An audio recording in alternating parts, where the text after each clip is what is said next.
Bom, agora, ainda nesse módulo, nós vamos falar aqui, rapidamente, da equação de balanço para a energia, para a vorticidade. A dedução dessa equação, ela é trabalhosa e ela está feita também lá no capítulo 2. Nós não vamos apresentar aqui porque não faz parte aqui do escopo do curso de turbulência. A gente faz essa dedução detalhada no curso de mecânica dos fluidos. Assim como as equações de balanço das energias, que eu falei muito en passant, tá? Então, o balanço da energia, da vorticidade é similar às outras grandezas. Observem, eu tenho um termo que representa a taxa de variação da vorticidade contida na partícula. Tem vorticidade contida lá dentro. Eu teria um termo de fluxo líquido advectivo, que eu tenho vorticidade entrando e vorticidade saindo. Eu tenho aqui um termo que é o fluxo líquido difusivo. Tenho também difusão, entrando e saindo. Portanto, eu vou ter um fluxo líquido difusivo. E tem esse termo que nós vamos interpretar, que representa um processo de estiramento das estruturas tubilionares. Se você tem lá uma estrutura tubilionar e você puxa, estira, isso vai promover mais vorticidade.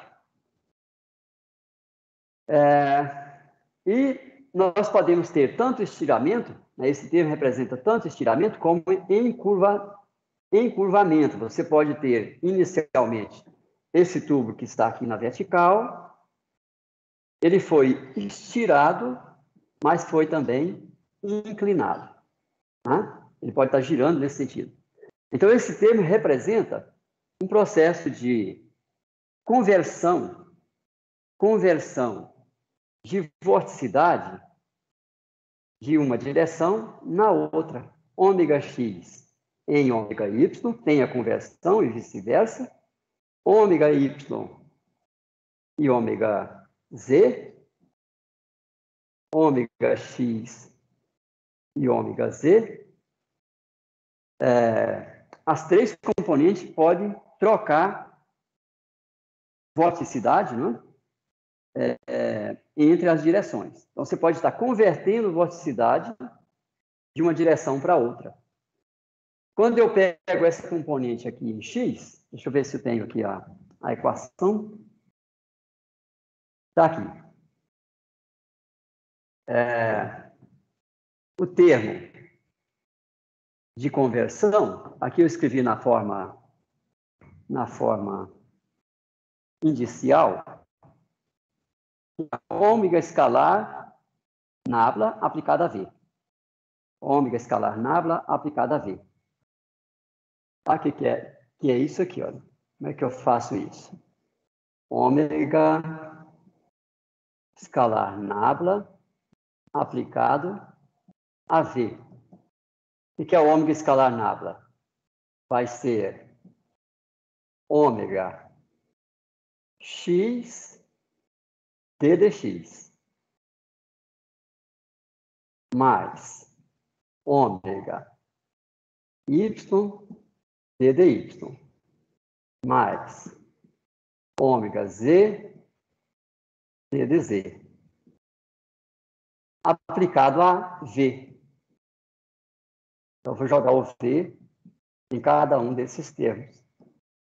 Tá? Daí, nós podemos agora converter isso aqui numa notação indicial, que é um ômega K T UT D XK.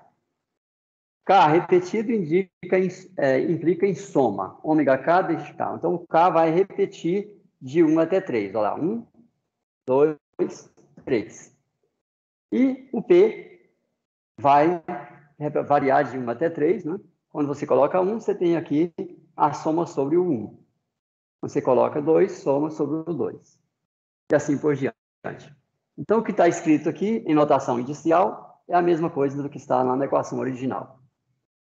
Bom, se eu escrevo agora, pessoal, se eu faço P igual a 1, eu vou ficar repetido e faço a soma. Ômega 1 de ômega 1, D1 dx1 mais ômega 2 D1 dx2 e assim por diante. Faço P igual a 2. Então, tem as três parcelas desse termo. Agora, o que representa isso? Observe, eu vou ter aqui uma interação de ômega 1 com a variação de 1 com x1. Vamos ver se eu trouxe aqui os desenhos para a gente interpretar isso.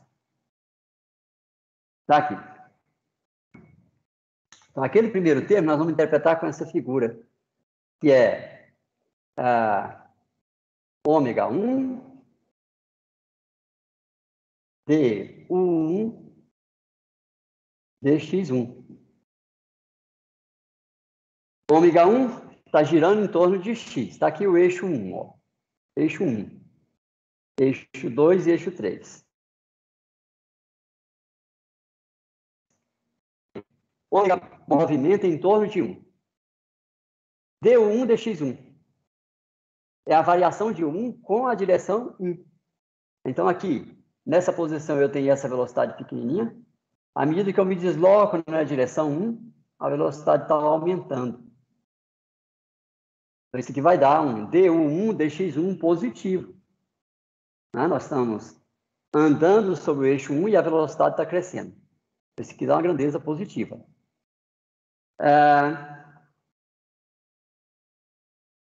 Observem que este efeito significa que essa parte do tubo de vorticidade tem menor velocidade que essa parte. Portanto, este efeito vai estirar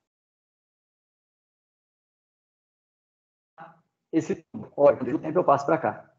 Teve um processo, então, de estiramento. E se você estira o tubo, então você aumenta a rotação. Tá? Você incrementa a rotação. Em torno de quê? Em torno do eixo 1. Então, se eu volto lá na equação, eu vou ver que esse termo, esse primeiro termo, vai justificar um aumento daquele termo d ômega 1 dt. Então, é uma interação entre o campo de velocidade e o campo de vorticidade. O processo, o campo de velocidade está estirando o filamento de vorticidade. Que deu, então, uma grandeza positiva, porque na forma que eu desenhei. Se eu desenhasse o contrário, daria negativo. Justifica, então, essa taxa de variação. Esse é um processo de conversão de uma informação similar à vorticidade através do processo de estiramento. Então, estiramento tem esse efeito. Agora, se a gente olha o outro termo, o segundo termo, vamos olhar. Qual é o segundo termo? Ômega 2 D1 dx2. Ômega 2 D1 dx2.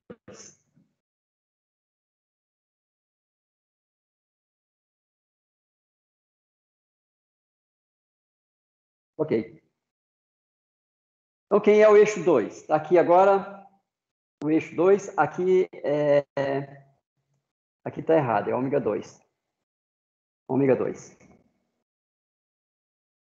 Então, observem que agora eu tenho um tubo de vorticidade alinhado com o eixo 2. E eu vou ter uma variação da componente U na direção 1. Está aqui o eixo 1. Mas isso, o 1 está variando com x2, com a direção 2. Então, esse é o campo de velocidade que está atuando sobre o tubo de vorticidade. Então, observem que isto é o U1 função de x2. Como que o D1 dx2 se comporta? De tal forma que observa que isso aqui vai transportar a parte de cima mais rápida que a parte de baixo. Então, isso vai criar uma deformação no tubo. Vai fazer com que o tubo gire em torno de 3. Olha lá, ele vai girar em torno do eixo 3. Então, este termo aqui, olha, que aparece na equação para a vorticidade 1, ele representa uma promoção de vorticidade em torno do eixo 3. Então, você pode interpretar isso. Isso aqui, olha, vai promover uma variação de ômega 1. Vai promover uma variação de ômega 1. E para onde que está indo essa variação? Está indo para a componente 3. Está indo para a componente 3. Então, esse termo vai aparecer lá na componente 3 com um sinal contrário. Quer dizer, você está convertendo, então, ômega 1 em ômega 3, através deste termo. O outro termo vai ser... Bom, eu não coloquei aqui, mas os outros termos são análogos. Se a gente olha aqui em 3D, nós vamos ter os efeitos combinados, né, de todos aqueles 3 termos que aparecem lá.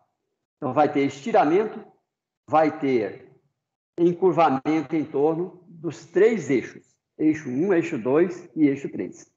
E eles representam, então, uma transferência, uma conversão de velocidade de um eixo para o outro. Tá? Então, não tem nada de geração de velocidade. Você está simplesmente convertendo, né, velocidade de uma direção para a outra. E qual é o mecanismo que faz com que isso aconteça? O campo de velocidade, as variações de velocidade, os gradientes de velocidade. Ok, pessoal? Então, a interpretação mais detalhada também vocês vão encontrar lá no capítulo 2. Precisa dar uma olhada com mais detalhe. Bom, com base nessa interpretação rápida que a gente colocou, vamos olhar aqui com mais detalhe. Então, pegando a componente 1 da velocidade, eu tenho aqui o termo que representa a taxa de variação da velocidade ômega 1 contida em uma partícula de fluido. Esse termo representa fluxo líquido advectivo de velocidade ômega 1 para a partícula de fluido. Fluxo líquido. Este primeiro termo representa promoção de velocidade ômega 1 por estiramento de estruturas turbulionares. Então, alguma informação que está contida no escoamento, similar à velocidade, vai ser convertida em velocidade através do processo de estiramento. Já o segundo termo, que nós interpretamos, ômega 2D1 dx2, representa uma distribuição de velocidade ômega 1 para ômega 3. Ômega 1 para ômega 3. E o outro termo, ômega 3D1, distribuição de velocidade ômega 1 para, quer dizer, normal plano x no x2, ou seja, para x3, x2. Tá?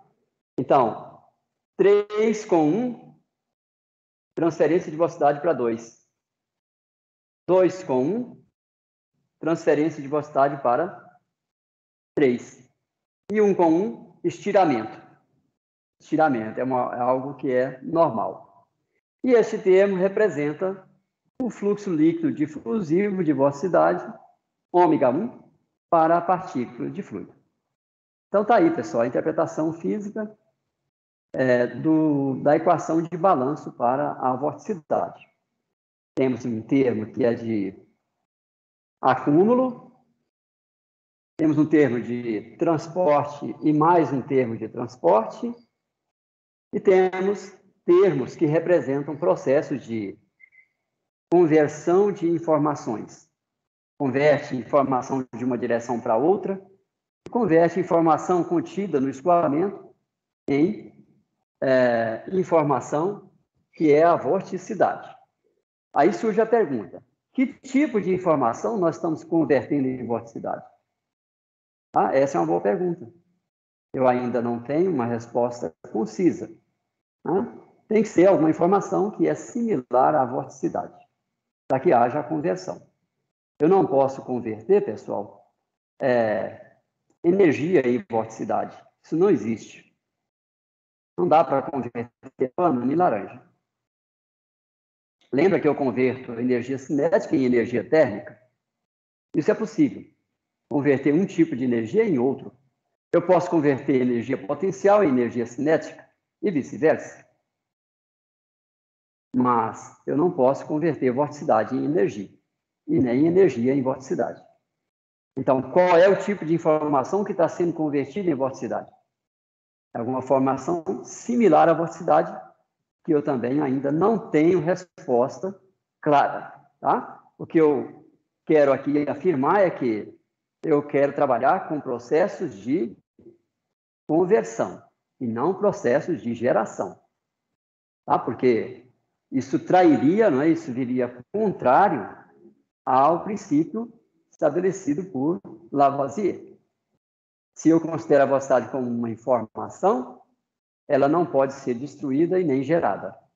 Mas eu posso converter vorticidade em algum tipo de informação e vice-versa. Isso é o que eu posso fazer, conversão.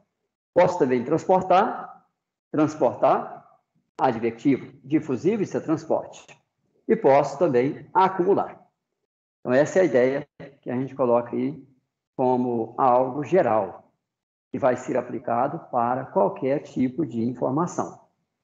Até agora, nós falamos de quantidade de movimento linear, massa, energias e vorticidade. E quando entrarmos na parte de modelagem da turbulência, aí nós vamos falar de outras grandezas, como energia cinética turbulenta, a taxa de transformação viscosa da energia cinética turbulenta e outras informações a mais que também nós vamos evitar falar de processos de geração e processos de destruição ou dissipação. Ok, pessoal? Alguma pergunta até aí? Hoje eu estou indo mais acelerado.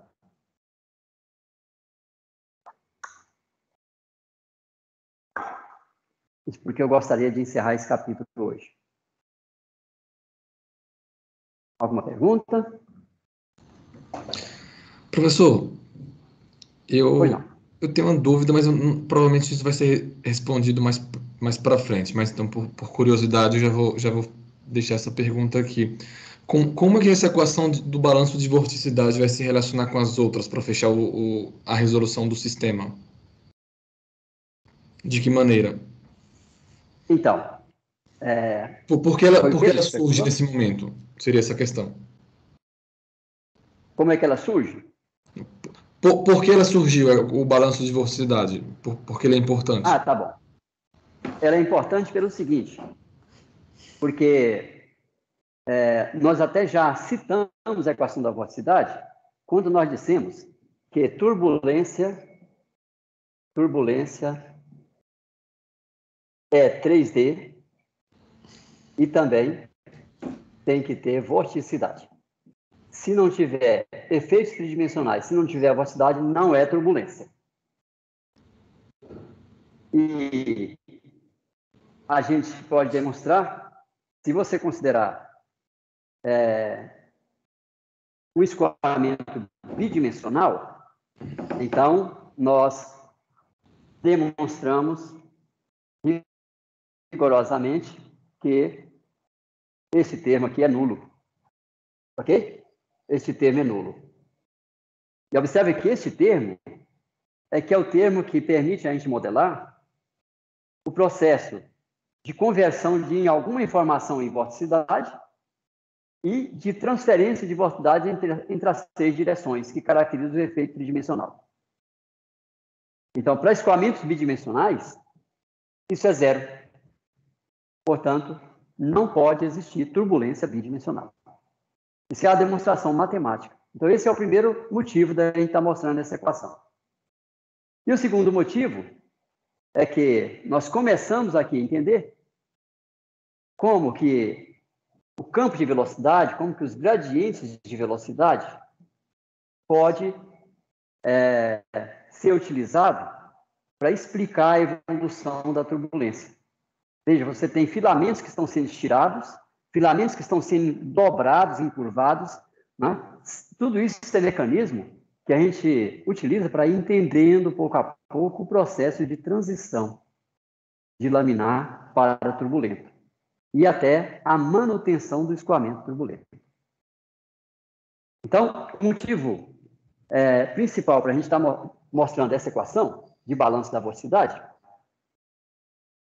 é a gente entender um pouco melhor o processo de transição e justificar por que nós afirmamos como característica da turbulência, uma delas, que tem que ser tridimensional e tem que ter vorticidade.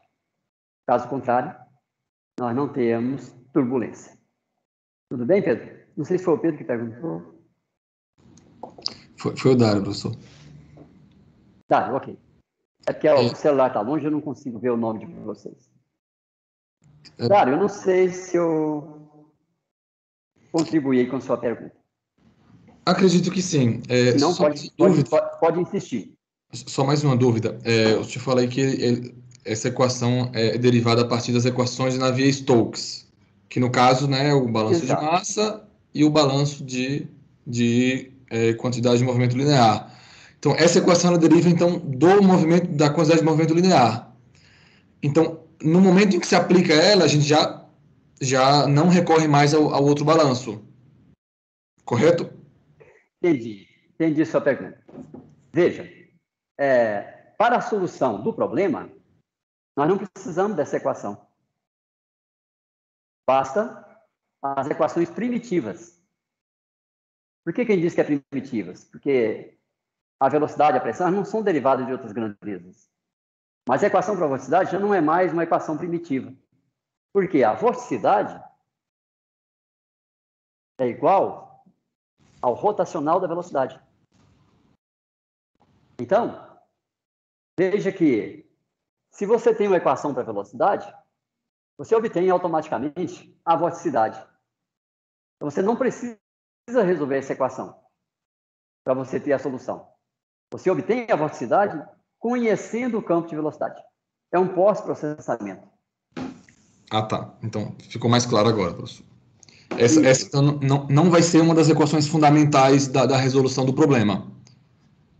Não. A menos que você usa, por exemplo, uma formulação. Existe uma formulação, Dário, que é velocidade e vorticidade. Com essa formulação, você elimina a pressão. Tá? E aí, você resolve Navier-Stokes e mais essa equação de balanço da vorticidade. Mas aí você não tem mais intervenção da pressão.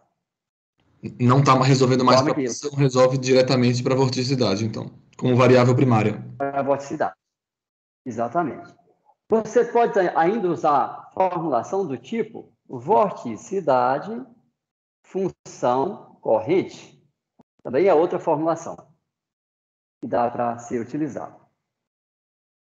Não é muito usual, tá? Porque existem limitações nessas formulações velocidade, vorticidade e vorticidade, função corrente. Mas, bom, elas existem. O mais usual é a gente trabalhar com as equações primitivas e, se eu quero a vorticidade, por exemplo, para visualizar o escoamento, eu faço o cálculo dela como pós-processamento. Se eu quero a função corrente, passa a ter a velocidade.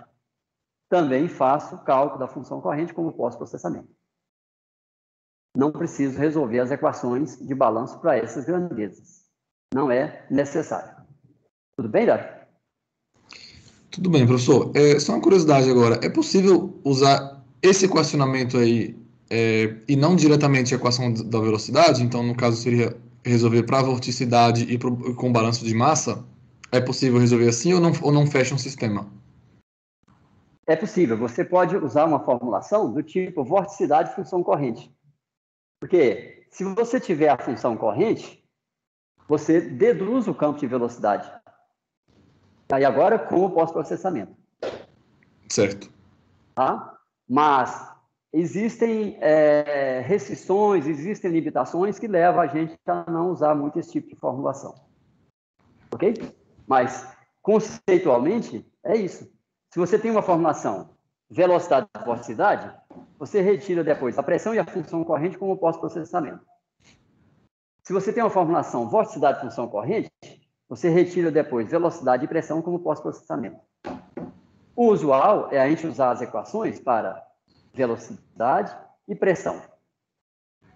E aí você retira vorticidade e função corrente como pós-processamento. Entendi, professor. Beleza? Eu só gostaria de fazer alguns comentários aqui, pessoal, que está lá no livro também, eu vou recomendar vocês a fazer a leitura. Eu citei aqui, olha, que a vorticidade é muito útil para a gente fazer visualização. Então,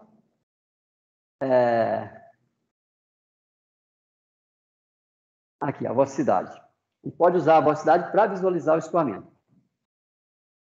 Mas, a gente mostra lá no final do capítulo 2, após essa equação, a gente mostra como demonstrar se uma dada grandeza, como a vorticidade, a própria velocidade, a pressão, a derivada total, a taxa de deformação,